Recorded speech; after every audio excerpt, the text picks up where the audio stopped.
ओम नमो भगवते वासुदेवाय नमः।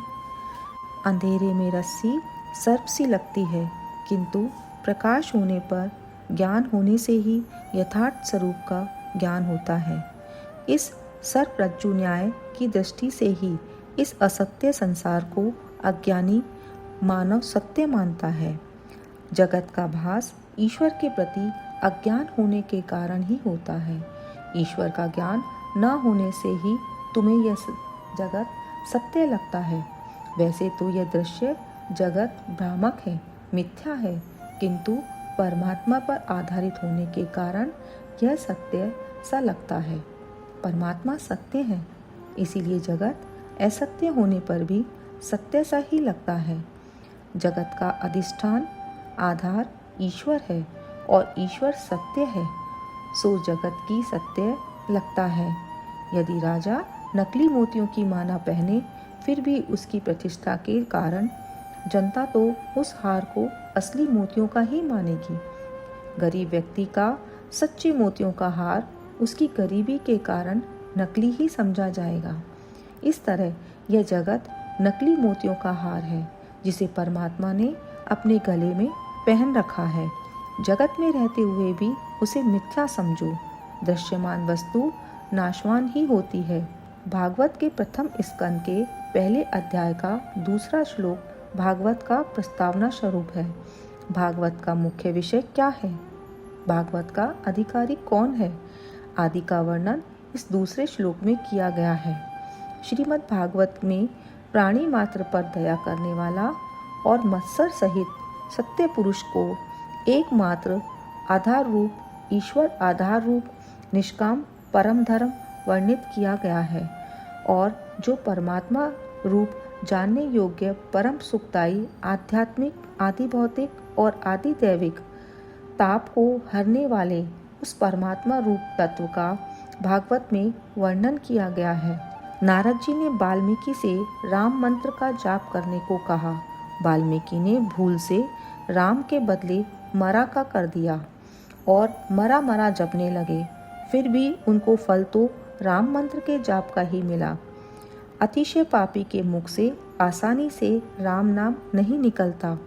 भगवान का हृदय में प्रवेश होने पर पाप को बाहर निकलना ही पड़ता है।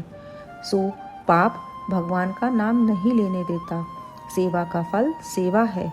मुक्ति को भी आशा मत करो। भागवत का मुख्य विषय निष्काम भक्ति। जहाँ भोगेच्छा वहाँ भक्ति नहीं होती। भोग के लिए की गई भक्ति से भगवान प्रसन्न नहीं होते। भोग के लिए भक्ति करने वाले को संसार प्यारा है, भगवान नहीं। भगवान के लिए ही भक्ति करो। भक्ति का फल भगवान होना चाहिए, संसार सुख नहीं। जो ऐसा सोचते हैं कि भगवान मेरा काम कर दे या भगवान मेरे काम आए, उसे वैष्णव नहीं कहा जा सकता। भगवान से जो कोई संतान मांगता है तो कोई धन, तब भगवान सोचते हैं कि मेरे लिए तो मंदिर में कोई आता ही नहीं। सब अपना अपना मनोरथ मुझसे पूरा कराने के लिए ही आते हैं। सच्चा वैष्णव तो भगवान से कहेगा कि मैं तो अपनी ज्ञानेंद्रिया, कर्मेंद्रिया, मन आदि सब कुछ तुम्हारे चरणों में अर्पित करने के लिए आया हूँ। सच्चा वैष्णव भगवान से ना तो दर्शन मांगता है ना तो मुक्ति। वह यदि कुछ मांगेगा तो केवल इतना ही कि वह भगवान की सेवा में तन्मय होता रहे। मांगने से प्रेम की धारा टूट जाती है, प्रेम का प्रमाण घटने लगता है।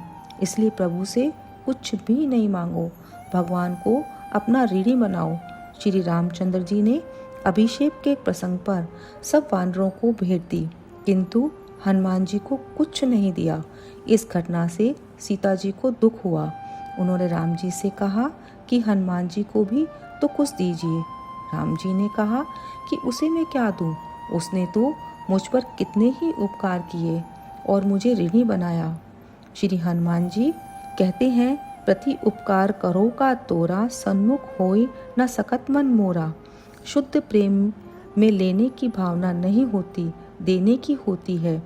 मोह भोग को इच्छा करता है, जबकि प्रेम भोग देता है।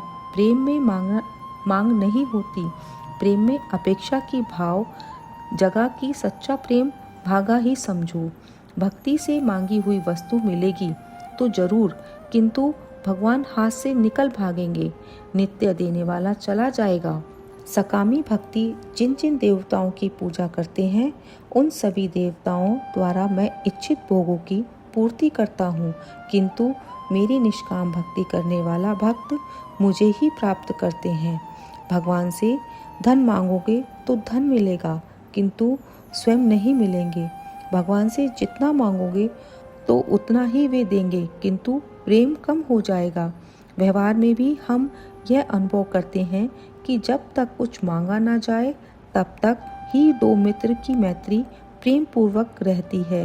हरे कृष्णा।